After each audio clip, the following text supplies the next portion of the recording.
السلام علیکم ورحمۃ اللہ وبرکاتہ۔ الحمد للہ رب العالمین والصلاة والسلام على اشرف الانبیاء والمرسلین نبینا محمد صلی اللہ علیہ وسلم۔ محترم سامعین و ناظرین کرام اور اسلامی بھائیوں، آج انشاءاللہ ہم آپ کو اس ویڈیو کے اندر بتلائیں گے کہ محمد رسول اللہ صلی اللہ علیہ وسلم کی شہادت کے تقاضے۔ محمد رسول اللہ صلی اللہ علیہ وسلم کی شہادت کے تقاضے یہ ہیں کہ اس بات کا زبان سے اقرار کیا جائے اور دل سے پختہ عقیدہ رکھا جائے، اور ساتھ ہی ساتھ اعضاء و جوارح کو مکلف بنایا جائے کہ محمد بن عبداللہ ہاشمی قریشی صلی اللہ علیہ وسلم کے اللہ کے بندے اور اس کے رسول ہیں، جنہیں اللہ تبارک و تعالی نے تمام جن اور انس کی طرف رسول بنا کر کے بھیجا ہے۔ اللہ رب العالمین نے قرآن مجید کے اندر ارشاد فرمایا، قل یا ایھا الناس انی رسول اللہ الیکم جمیعا۔ اسی طریقے سے احادیث کے اندر آتا ہے، اللہ کے نبی جناب محمد رسول اللہ صلی اللہ علیہ وسلم نے ارشاد فرمایا، امرت ان اقاتل الناس حتى يشهدوا ان لا الہ الا اللہ ويؤمنوا بی وبما جئت به۔ مجھے حکم دیا گیا ہے کہ میں لوگوں سے لڑتا رہوں یہاں تک کہ وہ اس بات کی شہادت دے دیں گے، وہ اس بات کی شہادت دیں کہ اللہ کے سوا کوئی معبود حقیقی معبود نہیں ہے، اور مجھ پر اور میری لائی ہوئی شریعت پر ایمان لے آئے۔ نبی کریم صلی اللہ علیہ وسلم پر ایمان لانے کا مفہوم یہ ہے، کیا ہے مفہوم؟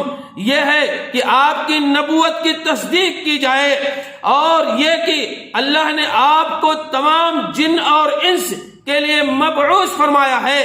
آپ صلی اللہ علیہ وسلم جو کچھ لائے اور جو کچھ آپ نے فرمایا اس کی تصدیق کی جائے، اور دل کی تصدیق کے ساتھ ساتھ زبان کی شہادت سے اس کی مطابقت بھی ہونی چاہیے کہ وہ اللہ کے رسول ہیں۔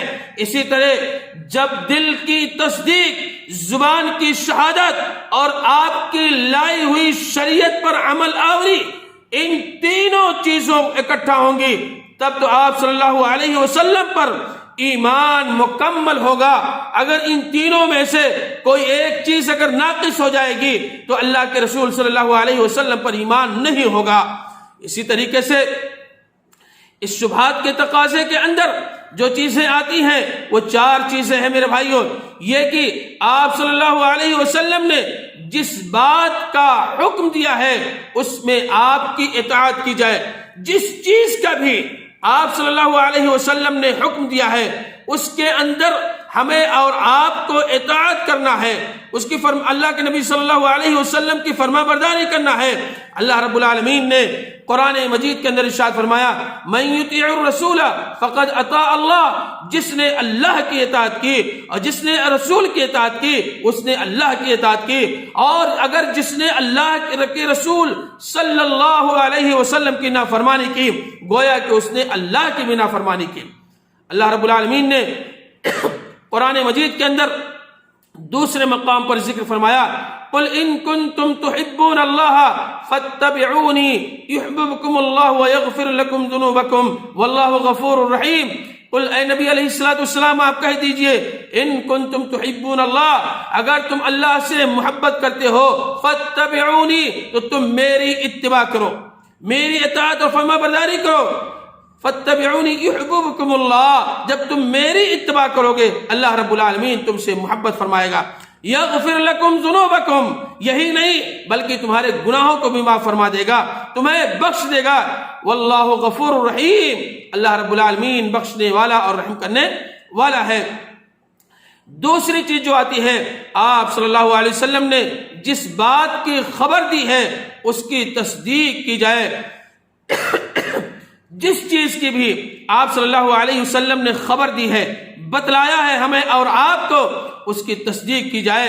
وہ نبی جو اپنی باتیں نہیں کہتے ہیں، اللہ رب العالمین آسمان سے نازل کرتا ہے وحی کے ذریعے سے یا خواب کے ذریعے سے، اسی چیز کو لوگوں کے درمیان بتلایا۔ آپ صلی اللہ علیہ وسلم نے بتلایا، اللہ رب العالمین نے اس کا نقشہ قرآن مجید کے اندر یوں کھینچا ہے، وَمَا يَنْتِقُ عَنِ الْهَوَىٰ، وہ نبی خواہش سے کوئی بات نہیں کہتے، اپنی طرف سے کوئی بات نہیں کہتے۔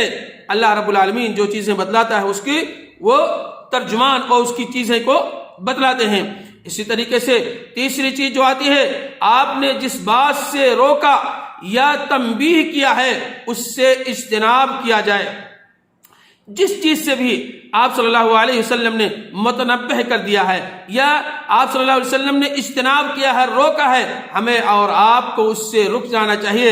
جیسے میرے بھائیوں شرک سے روکا ہے اور چھوٹے گناہ بڑے گناہ ان ساری چیزوں سے روکا ہے، کفر سے، شرک سے، بدعات سے، ان ساری چیزوں سے تاجدار مدینہ جناب محمد رسول اللہ صلی اللہ علیہ وسلم نے ہمیں اور آپ کو روکا ہے، اس سے ہمیں اور آپ کو رک جانا چاہیے۔ چوتھی چیز جو آتی ہے وہ یہ ہے کہ اللہ کی عبادت آپ کے بتائے ہوئے طریقے کے مطابق ہونی چاہیے۔ ہمیں اور آپ کو جو اللہ رب العالمین کی عبادت کرنی ہے آپ صلی اللہ علیہ وسلم کے مطابق ہونی چاہیے۔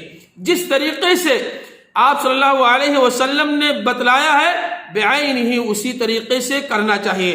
اگر اس طریقے سے انسان نہیں کرتا ہے عبادت کے اندر تو یہ جان لیجئے کہ گھاٹے اور خسارے کے اندر ہوگا۔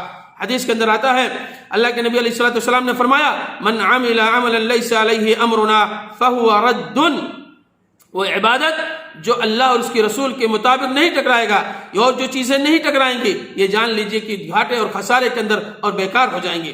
تو ہمیں اور آپ کو محمد رسول اللہ صلی اللہ علیہ وسلم کی شہادت کے تقاضے کے تعلق سے جو چیزیں ہم نے 4 چیزوں کا جو ذکر کیا میرے بھائیوں، ہمیں اور آپ کو اس پر عمل کرنا چاہیے اور اپنی زندگی کا لاہے عمل بنانا چاہیے۔ اللہ رب العالمین سے دعا ہے، الہ العالمین ہم تمام مسلمان بھائیوں کو تاجدار مدینہ جناب محمد رسول اللہ صلی اللہ علیہ وسلم کے سنت کے مطابق عمل کرنے کی توفیق عطا فرما۔ الہ العالمین ماضی کے اندر جو خطائیں ہوئی ہیں تو اسے معاف فرما دے۔ الہ العالمین ہم میں سے جن کے والدین اس دنیا سے جا چکے ہیں، الہ العالمین تو ان کی قبروں کو تو روشنی سے بھر دے اور انہیں جنت الفردوس کے اندر جگہ عطا فرما۔ الہ العالمین ہم میں سے جن کے والدین زندہ ہیں تو ہمیں توفیق دے، ہمیں ہدایت دے کہ ہم اپنے والدین کی زیادہ سے زیادہ خدمت کر کے اپنے آپ کو جنت کا مستحق بنا لے، آمین یا رب العالمین۔ السلام علیکم ورحمۃ اللہ وبرکاتہ۔